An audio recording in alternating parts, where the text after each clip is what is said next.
students, welcome to the channel Economics Learners Point. Our today's topic is elasticity of supply. तो चलिए शुरू करते हैं. Elasticity of supply क्या होती है? Price elasticity of supply measures the degree of responsiveness of the quantity supplied of a commodity to a change in its price.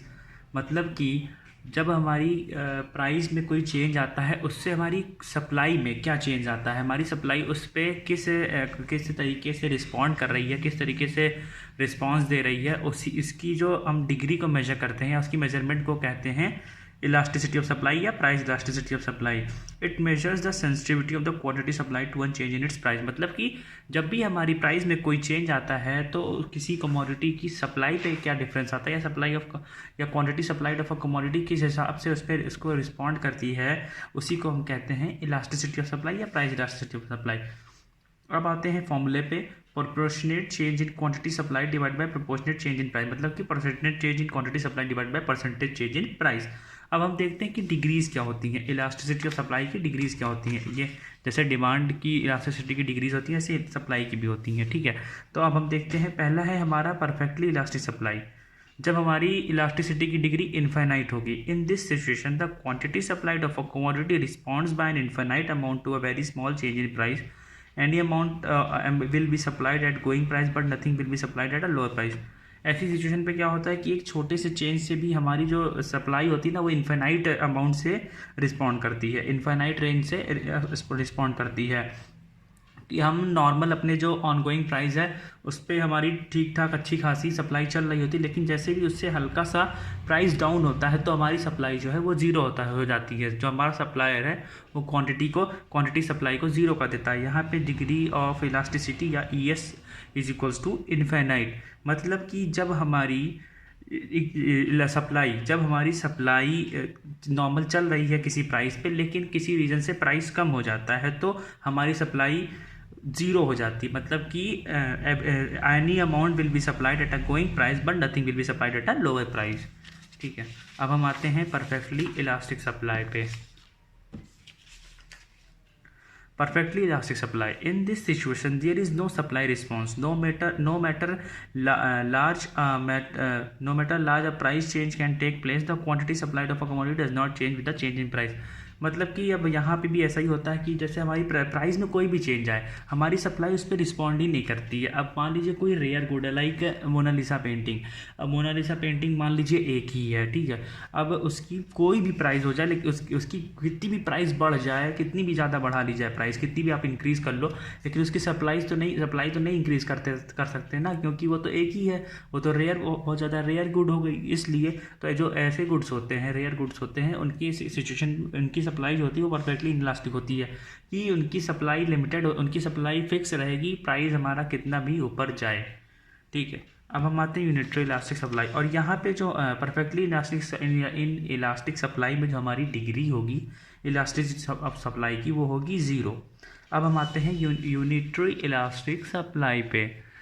Unitary elastic supply बहुत ही familiar, आपने सुना होगा. यूनिटरी इलास्टिक डिमांड वैसा ही कुछ है. It refers to a situation when the percentage change in the quantity supplied of a commodity is exactly equal to percentage change in its price. मतलब कि जब हमारी प्राइस में जितना चेंज आ रहा है, सेम उतना ही चेंज हमारी क्वांटिटी में आ रहा है. अब मान लीजिए हमारी जो प्राइस थी वो 100 रुपीज़ थी, ठीक है, या उसमें अब मान लीजिए 10% से इंक्रीज़ हो जाता है, तो हमारी जो क्वांटिटी है ना वो भी 10% से इंक्रीज़ हो जाएगी. क्योंकि यहाँ जो इंक्रीज़ मतलब यहाँ जो चेंज आएगा ना वो एकदम इक्वल आएगा. अगर हमारी प्राइस 10% कम हो जाती है तो हमारी जो क्वांटिटी सप्लाइड है वो 10% कम हो जाएगी. मतलब कि जो भी चेंज आएगा एकदम इक्वल होगा. हमारी प्राइस जिस प्रोपोर्शनेट चेंज से हमारी जितने प्रोपोर्शन से या जितने परसेंटेज से हमारी प्राइस बढ़ेगी, सेम उसी प्रोपोर्शन से हमारी सप्लाई बढ़ेगी. ये उसका डायग्राम है. डायग्राम देखिए, यहाँ पे क्या था कि OP प्राइस पे OQ डिमांड थी. प्राइस बढ़ के OP1 हो गई तो डिमांड OQ1 हो गई. अब आप यहाँ पे देख रहे हैं कि दोनों का जो गैप है वो इक्वल है और हमारा जो सप्लाई कर है वो सीधे ओरिजिन पे आ रहा है. ठीक है, यहाँ पे जो डिग्री होगी वो होगी ES इक्वल्स टू 1. अब हम आते हैं elastic supply. When the percentage change in the quantity supplied of a commodity is greater than the percentage change in its price, ES greater than 1. जब हमारी प्राइस में चेंज आता है, लेकिन जो हमारी जो चेंजेस सप्लाई या क्वांटिटी सप्लाइड में ज़्यादा चेंज आ गया, ठीक है। अब मान लीजिए कि 10% रेट बढ़ा, 10% हमारी प्राइस बढ़ी और हमने सप्लाई 20%, 30% हमारे सेलर ने सप्लाई बढ़ा दी, तो वो इलास्टिक सप्लाई का सिचुएशन होगी, क्योंकि यहाँ पे percentage change in quantity supplied is much greater than the percentage change in price. मतलब कि हमारी प्राइस में जो चेंज हो रहा है उससे ज़्यादा चेंज हमारी सप्लाई या क्वांटिटी सप्लाइड में आ रहा है।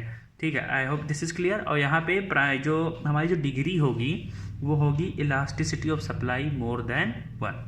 अब हम आते हैं इन इलास्टिक सप्लाई पे, last degree of price elasticity of supply. अब यहाँ पे क्या होता है कि when the percentage change in the quantity supplied of a commodity is less than the percentage change in price. मतलब कि जब हमारी सप्लाई में प्राइस में चेंज आता है लेकिन जो सप्लाई से कई गुना ज़्यादा होता है, मान लीजिए हमारी सप्लाई 10%, हमारी प्राइस मान लीजिए 25% बढ़ती है, लेकिन हमारी सप्लाई जो है वो सिर्फ 10% बढ़ती है, तो यहाँ पे क्या होगा कि जो चेंज है ना वो प्राइस में ज़्यादा आ रहा है as compare to the supply, तो वो सिचुएशन होगी इन इलास्टिक सप्लाई की। और यहाँ पे जो डिग्री ऑफ इलास्टिसिटी होगी ना वो होगी ES लेस देन 1। मतलब कि हमारी प्राइस में ज़्यादा चेंज आएगा as compare to the quantity supplied, और इलास्टिक में क्या होगा, हमारी क्वांटिटी में ज़्यादा चेंज आएगा as compare to the price. तो अब हम आते हैं measurement of price elasticity of supply. ठीक है, कि हम इलास्टिसिटी ऑफ सप्लाई मेजर कैसे करेंगे।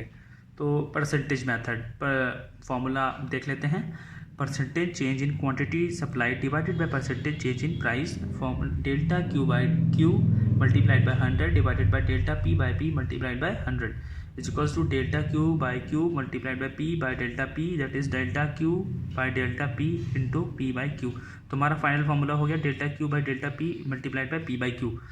अब हम एक इलस्ट्रेशन देख लेते हैं ताकि ये क्वेश्चन ज़्यादा क्लियर हो जाए, या ये फार्मूला या हमारा ज़्यादा क्लियर हो जाए। Illustration: if an increase in the price of a ball point pen from rupees 40 to 50 results in an increase in the quantity supplied of pens from 100 to 150 from 1000 to 1500, what is the elasticity supply।